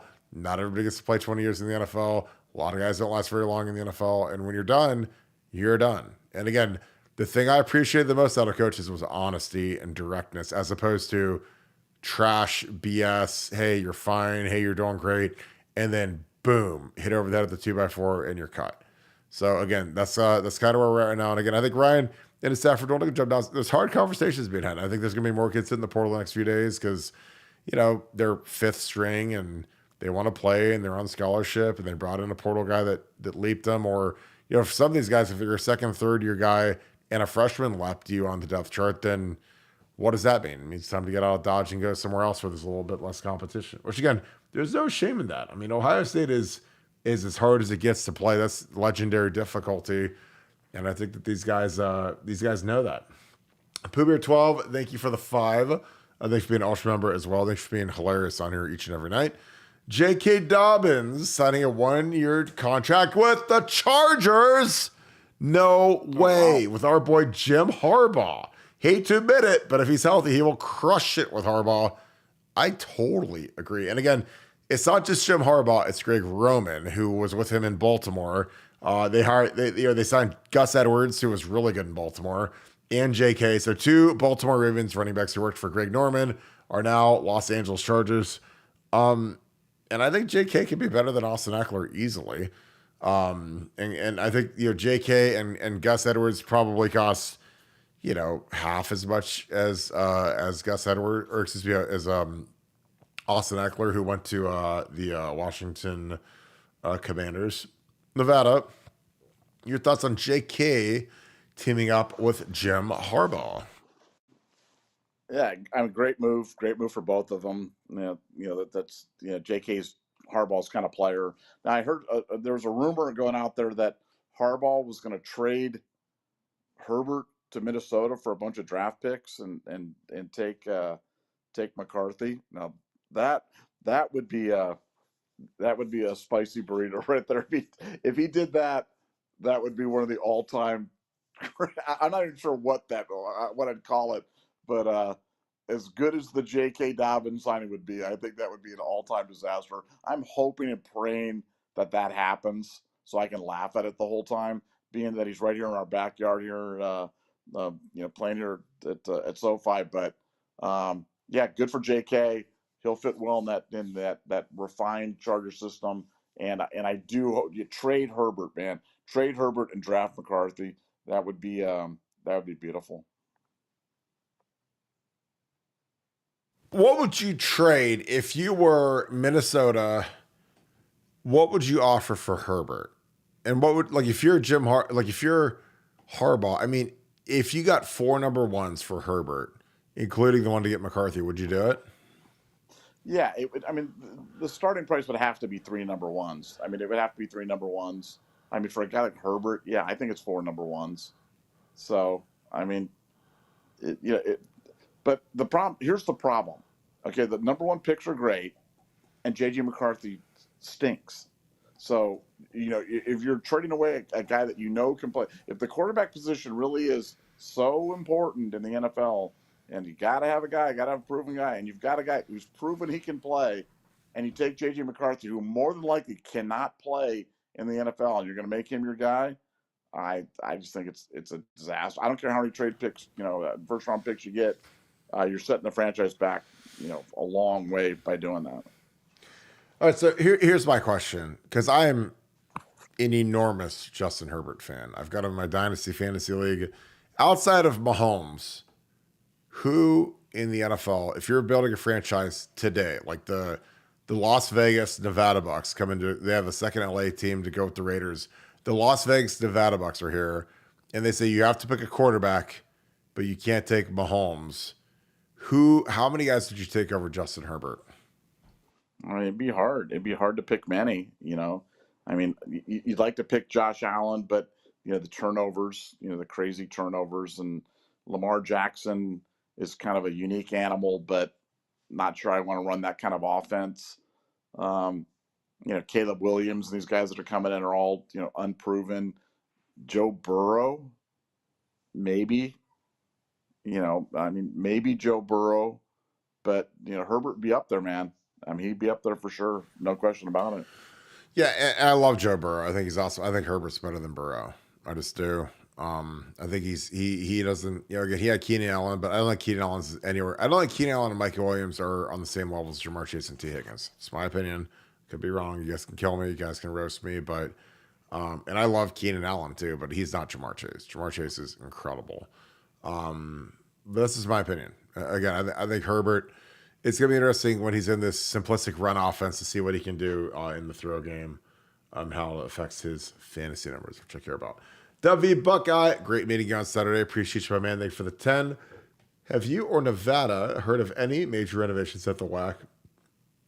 Or are they waiting until Gene leaves the property so they can name it the Nevadabuck Dome? No, I'm kidding. That's not part of it. Let's go. Have you heard anything about the major renovations at the WAC? Yes, that's happening. That's a number one priority for York, and he's talked about it. He's talked about it with donors, and that's going to happen. Here's the notes. I don't like interrupting you on this, but I've got like some hotness on this one because from this afternoon. Go. They were auctioning off the current lockers at the Woody Hayes in the locker room to donors at the the Hillbilly Saddle Up extravaganza on Saturday night. They were auctioning off the current lockers because that's how close they are to demolition and rebuilding and whatever. So if you wanted a locker, if you wanted someone's butt sweat and butt stains all over your garage so you can store your beer in there, great time to spend $5,000 on a locker stall because they were doing that because they're that close to construction and ripping it up. So again, they did that with the Woody Hayes. Last time they did it in 2012, 2013, 14-ish, when they made it into the Cronin locker room, they ripped up all the locker stalls. They preserved them. They auction them off. They sell them to donors, roosters, whoever. So you can get the locker room stall of your dreams. It has the big pillow that the big fat dudes with the big butt sweat stains sit on. So you can put that in your garage and do whatever you want with it. God bless it. I'd probably use it for kindling wood for my fire pit, but that's about it. But that's how close they are to it. Again, our facility's been bad for 10 years, and thank God we finally have a good athletic director in here that can fix it, because it's been, I mean, I'm telling you, every facility in the entire athletic department, every sport's gotten a new facility in the last 20 years, except football. Football's gotten a lot of lipstick on the pig, but the pig's about to pass out and probably have a seizure because there's so much lipstick on its mouth at this point, where they have to get a new building finally so we can compete with some of the big dogs and actually have a lot of the functionality that we've lacked for the last 20 years. So that's my update on it. It's coming. Thank Christ for Ross Bjork and getting that done, because again, that was a Ross Bjork project. So Nevada, anything to add on the WAC renovation? No, I mean, the WAC renovation is coming, and they're actually doing another thing kind of closer to the stadium in Buckeye Grove. They're putting a putting green in, and they're taking out all the All-American trees from 06 to 08 to put in a putting green right there by the Ohio Stadium. So that's going to be really nice too. So if you like putting, practice putting there before the games, you do it. And I think it's a small price to pay to give up a few trees in the grove for that. And I know you'd be supportive of that. Good. Give me my tree. I'll put it next to I'll put it in my backyard. So my German Shepherds can take a big dump on it. It'll be 10 times bigger. A little tiny ass tree. They don't fertilize it. I got to go over there and put fertilizer and steroids on it so that it grows a little bit more. Mulch it up there. Urban used to have the losers of the spring game mulch the things. I don't think they do that anymore in our softer society of Ohio State football. They don't do that anymore. You've got like that Charlie Brown Christmas tree thing kind of going on there for your I know. tree, isn't it? It sucks. It is what it is. It is what it is. Deb Sobel, thank you for the 5. Thank you for being an Ultra member. Always listen to the show twice because the chat is so great. Nevada OH. Our chat is lit, man. Our chat is always going ballistic. So I appreciate you guys in there holding it down. And I appreciate our wrench crew, Akeem and Devin, for whacking everybody. Speedman606, thank you for the 5. Don't have a question, just wanted to pay it forward to my fellow veterans and patriots. Appreciate that. Again, anyone that bought our gear, you see the American flag. You saw the beginning of our Buckeye Scoop get together. Andy Joe Taylor sung the national anthem. It was excellent. I was very proud of everything that we did to support our Patriots. And again, we appreciate you. And as soon as I figure it out, I'll be an Ultra member too. Nevada OH. Yeah, if you just go to your desktop and type YouTube and search Buckeye Scoop and go to our main page, it says subscribe. I think it says join. I think it says yeah, join. Or it says join. So it says Nevada. He knows, and he can walk you through that. So if you have any questions, just go to buckeyescoop@gmail.com, and we'll send you an email with instructions for that. The Blues. Oh, man. Thank you for the 5. Your favorite logical Wolverine here. I don't think that exists. With penalties being levied for Burgergate, what is your opinion on upcoming penalties for the sign scandal? Well, you guys got 3 years probation for Burgergate for buying a player that I know who it is Cheeseburger. The sign stealing scandal is going to be very significant, in my opinion. I think that, and I think a lot of these guys running for the hills, it doesn't endear them to the NCAA when they all quit and go to the NFL. But I think that they're going to get their pound of flesh. Nevada, I know we don't like to talk specifics about the opinions of the upcoming penalties for the sign stealing scandal, but they're going to be severe. I don't know if it'll be a death penalty, but I think it's going to be the life support. You're going to live your life as a vegetable penalty. But your thoughts on that?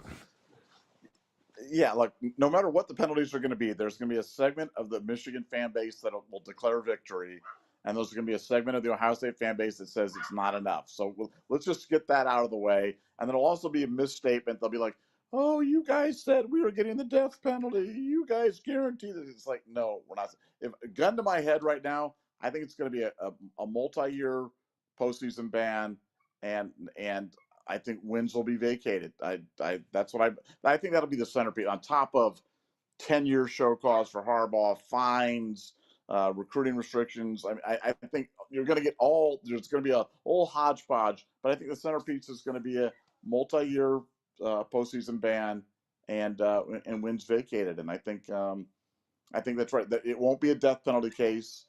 People are asking about the repeat offender, and the repeat offender, there's two segments of repeat offender. Repeat offender, when you're on probation and you commit another major violation, you trigger the repeat offender status to potentially lead to the death penalty. I don't believe this is a death penalty case. I don't believe that we've ever, seriously contemplated that that's what this is about. However, there's another thing where when you're a repeat offender and you have previous NCAA transgressions that demonstrate a lack of institutional control, that contributes to the punishment that the NCAA levies against you. And I think that's where Michigan's really in the crosshairs, because if you read the NCAA letter that was published just yesterday, it talks about the lack of control that Michigan exercised and lack of diligence and care that they showed in terms of overseeing the activities going on in the football program. And when you put that in combination with the Stallions thing, I think that's where you end up. Ooh, concrete. I'm just saying, I just put that up there because you're talking about lack of institutional control. We don't have a Culver's deal, but there's a huge thread on BuckeyeScoop.com talking about the Culver's concrete thing because we talked about it last night. Yeah. And Doreen was like, I love it. And I was like, how can you know something's called concrete? That sounds terrible. And everyone in the whole board is blowing my spot up saying, oh, you got to go get the concrete Oreo thing. And I was like, well, I might go get concrete tonight because I'm just saying, haven't had it. I know Culver's is the GOAT. I wish there was one closer to my house, 20 minutes away. But hey, you got to do what you got to do to satisfy the customer base because everyone's like, you got to go try it. I'm gonna have to. Dairy Queen Blizzard. Dairy Queen Blizzard. Better than concrete. Dude, I'm a DQ guy. I know you're a DQ guy. You're an owner. You own a DQ. You have to say that though. You can't just say, "Oh, I'm a DQ guy." No, you have stake in it. So your blind allegiance. Oh my God. First of all, it's not the big DQ. It's a treat shop. It's one of the smaller DQs. But yeah, we're proud of our Blizzard. You put the Blizzard, you turn it upside down, see how loud it is, and pretty tasty. But we also make shakes too. my God. Gio did it. Thanks for the 10. JT Barrett, 9,434 yards passing, 104 touchdowns, 37 wins, 769 completions, all first in Ohio State history, 47 touchdowns in his season, number 2 all time. Saying he's one of the best quarterbacks in Bucs history is silly. Well, a lot of people say it because they suck and they hate greatness. They hate excellence. So I love me some JT Barrett. I think JT Barrett was a beast. I think that he played at a time in an offense where he didn't get to just throw it 70 times a game like we do now, where we're in full chuck it Charlie mode. We ran the ball a lot with Urban. That was kind of the shtick. And he took a beating running the ball as well.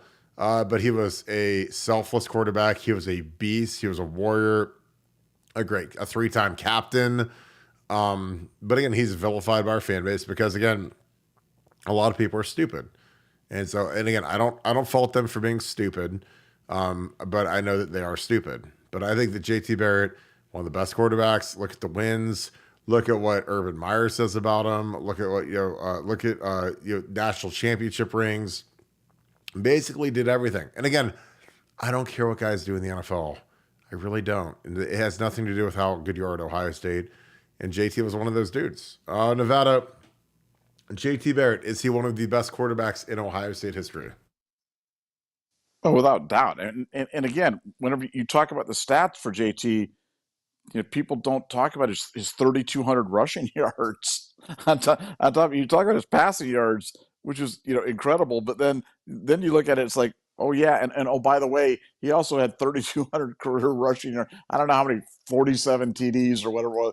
I mean, he was a force of nature, man. He was an absolute hurricane. And then you throw on top of it his just pristine leadership and his toughness and just a great Buckeye, great Ohio State quarterback. They don't make him like that anymore, although I wish they did because he would feast in this Chip Kelly offense, and he'd be great. But he was a great one, fun to watch. Yeah, and how many times did he lose to Michigan? 0. Oh, yeah, could go for a little shot of that right now. That's not a stat. That's not a stat. That doesn't count. What counts to me, 0, 5-0. Can't top it. Deb Sobel, thank you for being an Ultra member. Thank you for the 5. Thanks for being on here every night. Appreciate you, my girl. Nevada, she completely agrees with Nevada on Devin. We need the experience. I agree too. Like I'm not saying have Devin walk the plank or he doesn't get a rose at the final rose ceremony, but I'm just trying to be realistic. I would love for Devin.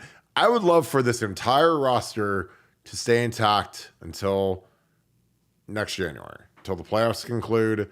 That would be amazing. Now, realistically, is that going to happen? No. But would it be great? Yes. Nevada, your thoughts? We need Devin in the experience. I'm sure you agree with Deb on this. 100%. 100%. I mean, we're going to need him. I mean, I'm a student of history. I've seen it before at Ohio State, and I know I keep saying this, but we have never seen a schedule like this. We haven't seen a schedule anything remotely close to this. We've won national championships where we've had like one tough game, or maybe 2, 1.5, or something like that. This year, you win this national championship, you're going to have survived 6 or 7, and no Ohio State teams has ever had to stand up to a schedule like this before. So, man, it's all hands on deck as far as I'm concerned. Totally agree. And I hope he sticks. I'd love for him to stick. I think it'd be amazing. Adam, thank you for the 5. Would Nevadabuck have any objection to me changing my name to Iowa Buck? Figure since I'm repping the Scoop here in Northeast Iowa, I'd have the honor. I'd love that. I think it's hilarious. I think that the only territory that's been annexed so far is Nevadabuck. So if you want to be Iowa Buck, I don't even know if we have an Ohio Buck or a Florida Buck, but hey, come on through. I'd love to have you. I think that'd be amazing. Nevada, any objection to that? No, I think that every state should have a representative. I think we should have all 50 states, and we should have like a U.S. Virgin Island Buck and the Cayman Island Buck and everything. So yeah, we'd be proud to have an Iowa Buck. I love Iowa. My trips to Iowa City, see Ohio State play there have always been epic games. And so, yeah, proud. Welcome aboard, Iowa Buck. Except when we got our teeth kicked in 04, that sucked. That was my first career start. Yeah, We got that was not fun. Yeah, that was bad. Our right tackle play that day sucked. It did. So after you should see what after they pulled me. After they pulled me, man, Matt Roth absolutely murdered. Like it was funny because like I was handling it. Like Roth was just a guy. He was okay. And then they take me out at the end of the game. They were like kind of showing they want to play TJ, want to play Schaefer. So they took out me and Mike. They took me and Mike Nee out for the last couple drives. And I swear to God, Tim Schaefer got picked up and thrown into Matt Roth like he was a child. And I was sitting outside. I was like, I told you he was good. He just didn't do anything against me. But like, you guys took me out, and then again, you watch it and you're just like, just because I'm making it look easy doesn't mean that it's easy. So you put him in there, and all of a sudden he gets launched into oblivion. And again, that clip was on the cover of the Lantern because Troy was in the game. They took the starters out. They put Troy and they pulled. Zwick got hurt. And they took me and Nee out, and they put Shafe and TJ in. And I mean, dude, Matt Roth picked Shafe up and threw him into the quarterback. And I was like, oh my God. I told you didn't throw me around. Jeremy Moreland, thank you for the 10. They've been Ultra membership as well. Appreciate you, my man. I hope for Brown to step up after meeting them at Hyde Park after the meetup. They're an amazing family. I agree. I think they've got a great family. I root nothing but for success for the whole crew. His family's so humble. So I'm going to hope for the best for him and his family. Yeah, again, like I'm not coming from a spot where I'm like, man, he's a bad kid. He's a bad dad. I think that the hardest part for a kid like Devin is like a lot of these kids, the hardest part about the portal is they love Ohio State. They have great friends here. They love Mickey Marotti. They love the training staff. They love the building. They love Columbus, Ohio. Like they love the school. They might have a girlfriend here. There's about 80 different variables that are all great. And the only variable that's clicked over to the left is like dead is starting or playing time. So it's tough. It isn't like, you're not in Chernobyl, living in Chernobyl and playing in Chernobyl and playing for Vladimir Putin. Like you're playing for Ryan Day in a great city. You're probably, 3/4 of the way done with your degree after 3 years, and it's a good place to be. So, I mean, it's hard to pull the rip shoot. And again, the biggest thing is this team could win a national championship this year, a national title. So, do you want to be the guy that transfers to Utah State or somewhere and you go, 4-8 and get your head caved in, and then you watch your boys on the stage in Atlanta hoisting the national championship trophy? That's the question. That's the real question. So I don't know. Again, maybe it is, maybe it isn't, whatever, but so that's where I'm at. So in my opinion, I think it's there's a lot of moving parts. I hope Devin stays. I'd love for Devin to stay. But it's going to be an interesting couple weeks. Your thoughts on that, Nevada? Yeah, no, look, it's always the conundrum that we have in the show. Whenever we talk positively about somebody, it's not negative talk about somebody else. And with Devin, I think Will's ahead of Devin, but I think we were absolutely going to need Devin. I've said it over and over again. We're going to need Devin Brown or somebody in Devin Brown's shoes to win the game and to win the national championship this year. So I love me some Devin Brown. His family is absolutely fantastic. He's a first-rate kid. Just been awesome to be around. Great teammate, and let's play it out and see how it ends up. But I'm certainly rooting for him to stay, ball out, but as you said before, whether it's Julian or Lincoln or Error or Tavian the next year, we just want to win. We just want to win. We want whatever gives us the highest chance to win. I just happen to think what gives us the highest chance to win is having Devin Brown on the roster. So I hope he's on it. I agree. It's a long season, and we need everybody that we can get. Donald and Karen Rosbeck. This is a great question. Thank you for being an Ultra member. Thank you for the 5. Did anybody find Nevadabuck sign at the meetup? Nevada OH? Nobody told me they did. I was waiting for someone to come up and say that, but a lot of people cash in their chips on the wear the gear, get a free beer. That tab was very nice, and I appreciate you guys for hitting me up for that. Nobody found Nevadabuck sign. I was waiting for a photo, a selfie, something that identified it. It might not be there just because Nevadabuck is the Voldemort of Ohio State athletics. But hey, it would have been fun if you guys tried to find it. I believe that you found it in Nevada recently, because I couldn't. But your thoughts on if the sign still exists? Well, that's because I put a little bit of effort into it when I got there in terms of looking at it. Now, unlike this is my part. You guys understand, Kirk is probably my best friend and my partner and a guy that I talk to more than I talk to my wife, and he can't find my sign. So this is, I'm gonna have to turn to Bert Carton because Bert Carton will Hey, find it. Bert Carton will get in the monster truck and go out there and find it. Kirk oh Barton and God. his minivan sitting there, driving back Hey, from Kroger's or whatever it is not going to find it. no. Bert Carton he'd get it done. Bert Carton would have a picture of it on my phone by 10 o'clock tonight. I'm just telling you, I'm Berks would just, be I, this I'm just, Mister Mister I'm just Softy. saying. There used to be a big tennis building named after the Nevada man, and again, this is why like I donating to Ohio State is funny because eventually, whatever building you donate or put your name on, they're gonna bulldoze and build a different one, and they don't keep your name on it, which is I don't think that like They when don't. you stroke the check and they say, hey, here's my millions of dollars for naming the Kirk Barton urinal or outhouse or whatever I'd afford and write a check for. Like in 5 years, they're gonna build a bigger outhouse or a new outhouse or an outhouse that has like a barber shop or Wi-Fi or like a moat around it or something, and they'll name it after somebody else. Like that's what they do. So it's like that's what's gonna be funny is like with the Woody Hayes, like like when Les Wexner dies, like are they gonna name it after someone else because he's gone and they could go strike up another check because seems to be the pattern. A lot of these buildings that have been around for a long time that they demolish, like there's no trace of them. I mean, except for like a faint Google archive search where you can search for their names and say, oh, that used to exist. And then you type in the address and it's just like a hole, like in Fallout, the series where they drop the nuke. Like We as much should as we I should do wish. like we should do some sort of a program like a little GoFundMe to have them name the new building the Burt Carton like football center or Oh something my like that. God. That would be the greatest troll job Oh on Ohio State of all time. Pull up to the Burke. They call it the Burke. Let's go to the Burke. Come on, no, this I is mean beautiful. I don't want to change the football building, man, because we get that thing wide for sound, man. We don't want to get rid of that. Yeah, that's You know, true. That's true. we Don't don't want to get rid of that. lose our bugs in the meeting Oh, I rooms. know. There's no Uh, doubt. I Paul hope I Lewis. hope.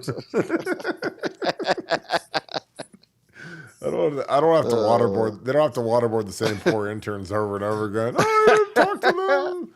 I am I not the didn't talk to. source. Paul Lewis, thanks for the 50, brother. I appreciate you.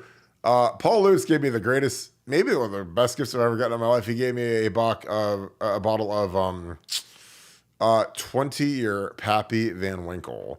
It was in a red Ooh, box. And Paul Lewis walked up to me on Saturday. He had glasses on, a black hat. I thought he was coming to kill me because he looked like the Archangel of Death. And he said, "Who am I?" And again, if you guys are watching this, like the little avatar on my screen is very small. And when I stretch it out as far as possible, I still don't know if I can get it big enough to see what Paul actually looks like. I'm stretching it like 1,000 times on my thing right now. I still can barely see him. Like it's a little tiny circle. You guys see the little thing? It's right over my head. So he's like, "Who am I?" And I was like, "I don't know." And I was like, all right, so I got a little bit big. Okay, this is better. So now I have a giant Paul Lewis in the middle of the screen. But like previously, it's really hard to see that. So I apologize, Paul, when I didn't recognize you off of your avatar. But it was awesome meeting you and your wife. You guys were amazing.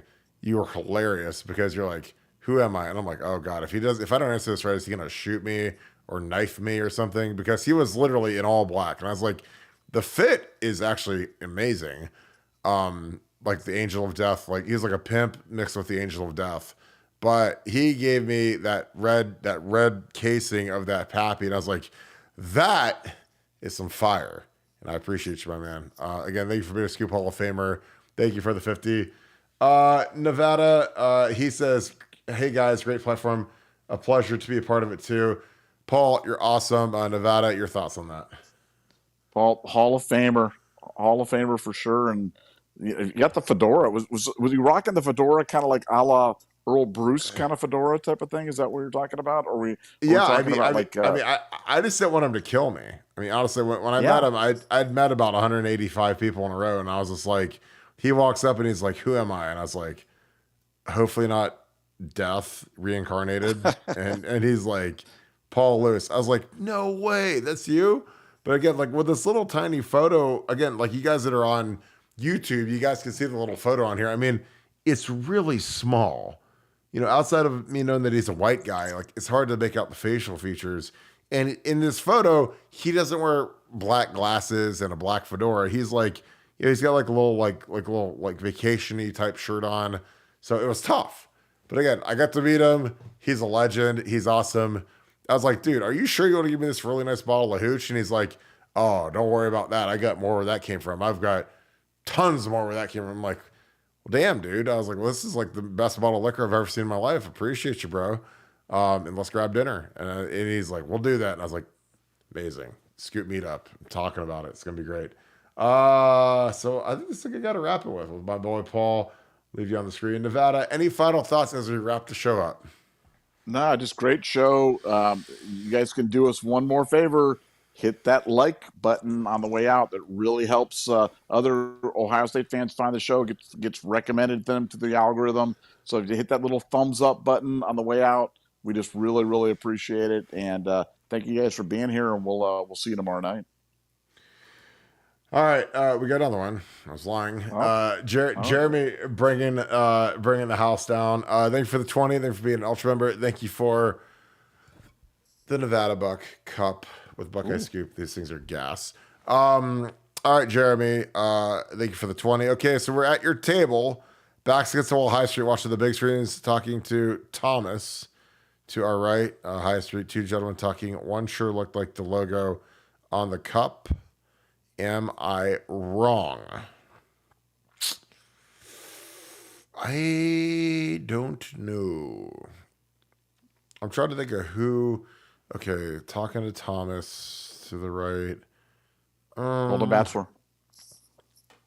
No, that was David. David's the Golden Bachelor was not talking. David might have been gone by then.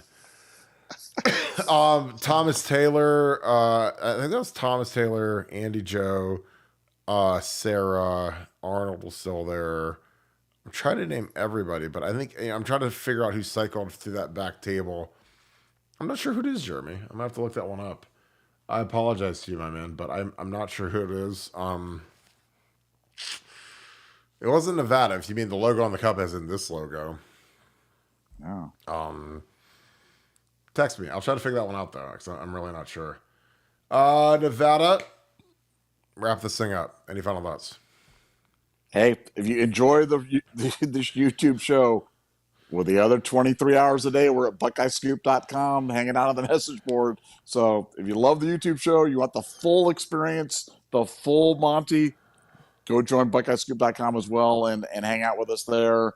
And we do this all day long, 24/7, 365. So appreciate you guys. We'll see you tomorrow night.